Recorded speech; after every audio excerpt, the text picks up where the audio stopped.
Hi, welcome to 2020 Tasty Treats with GourmetQuilter. I'm Susan Clare, GourmetQuilter, and today we're working from our Leftovers Pantry. We've been doing this for a while. This is a 20-part series and we are up to part 18.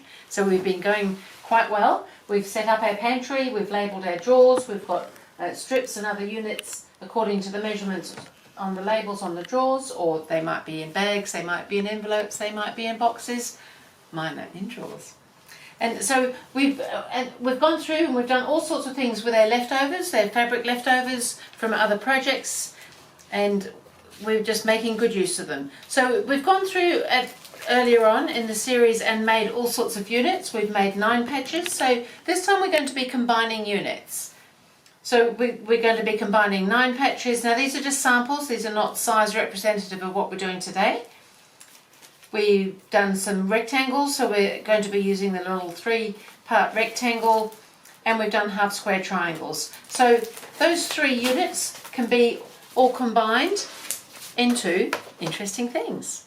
And we might even add a snowball, so that's an added extra, not necessarily essential to this. So you can see that I've got a couple of things sitting here. So up on the wall here, I've got 2 blocks.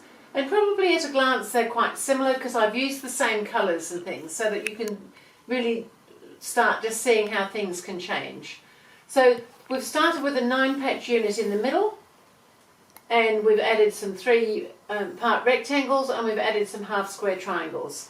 And over here we've started with a 9-patch in the middle, we've used some 3-part rectangles, and we've used some half square triangle units. And yet the blocks actually behave very differently.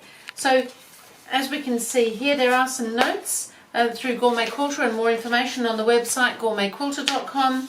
And so we're working with these 2 pages because we've got the 2 different blocks. So we've got the one block here that we're using and another block here, and just seeing how they behave differently. But I'll just go through the differences initially.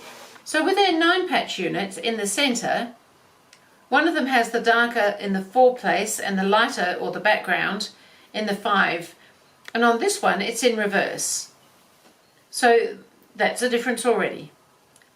Making the 3-part rectangle units is exactly the same, it's just that we've turned them around. So these ones are going around the block, and these ones are going from the centre out or coming in, whichever way you look at it.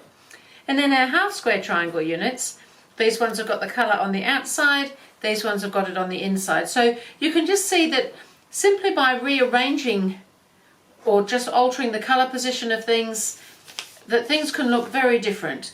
So if we were going to work with this one, which is this block up here, we could simply repeat it next to itself, and it's going to look something like this, or here's a colour look of the same thing, so that we can get some idea of how colours might work. Of course you might use lots of different colours, and because we're working from the leftovers, all the pieces are different, they're just a similar colour. So we've got the reds, I've got blues, and I've got greens.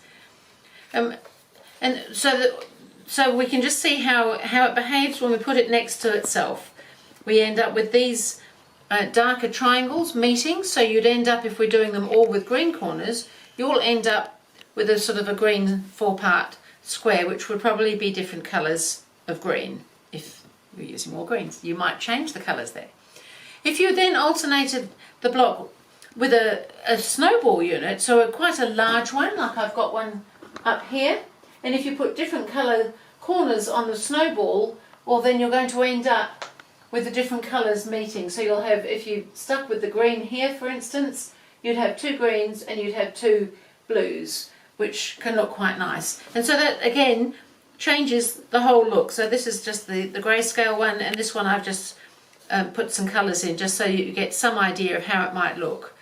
And I just think it's really interesting the way units are so useful, because there's so many blocks, particularly some of the traditional type of blocks, that actually if you look at them and start breaking them apart, are made from units, which is why I thought units was a great thing to have in our pantry. So then if we talk about this block behaves differently again. So if it's all together like that, when we join up, we end up with this almost like a sort of a sashing type thing between. Again, it's really all a matter of how you place your colours and things.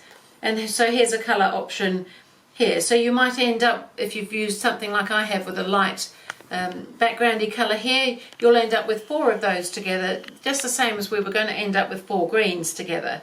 And they just can look so very different, and yet we've started with exactly the same units. And the same thing here, if we just take out every alternate one and pop in a snowball, and I've done the same thing up here, we're going to end up with the same thing here. We're going to have the 2 blues here and the 2 backgrounds here. And it's just, I just thought it was a really interesting way to look at things, so that if you've got bits and pieces that you can use, that you can have a look and see how things work, rather than just necessarily knowing exactly what goes where. When we're using up leftovers, we've got a whole multiple lot of colours. So you want to find, for this sort of thing, you want to find all your greens and find all your blues and things that will work in that way. And also the contrast is really important, because you want to be able to see where things are going, rather than having everything too similar and then you lose some of the design. So I just thought I'd go through that, just showing you how the same units can come out quite differently. I think this is amazingly different to this. Mind you, I have just left the snowballs sort of all lighter in that one, and this one I've put them in with some colours and things, because again, that's another option. But to be able to just use those same units and come up with quite different quilts, we've just got this whole wealth of information just waiting to happen in our pantry. How amazing is that? So that was our idea number 18 for the Leftovers Pantry, and I will see you again with Leftovers Pantry 19.